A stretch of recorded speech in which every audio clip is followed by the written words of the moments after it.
Yes, let's see next question. Insulin contains 3.4% by mass.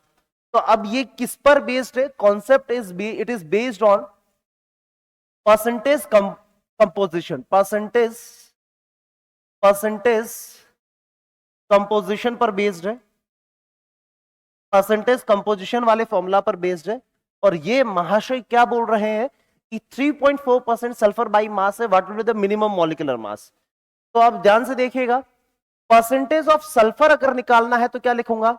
Mass of sulphur upon mass of total compound, mass of the compound, compound कौन है? Insulin, into 100। और ये percentage अपने को कितना दे रखा है?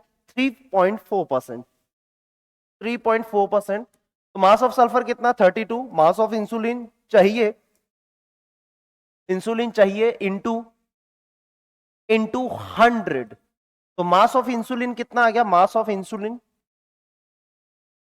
इंसुलिन मिल जाएगा अपने पास 3200 डिवाइड बाई 3.4। अगर ये कैलकुलेट करते हैं तो this comes out to be sorry, this comes out to be 941। This comes out to be 941 U। तो लॉ ऑफ केमिकल कॉम्बिनेशन खत्म होने के बाद परसेंटेज कंपोजिशन पर सवाल आता है।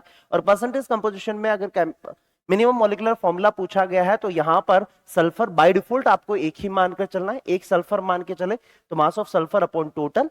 यहां से आपने मास ऑफ इंसुलिन निकाल लिया, कुछ नहीं, परसेंटेज का फॉर्मूला लगाया। तो आंसर 941। तो आंसर कौन सा हो जाएगा? तो answer will be 941, answer will be C.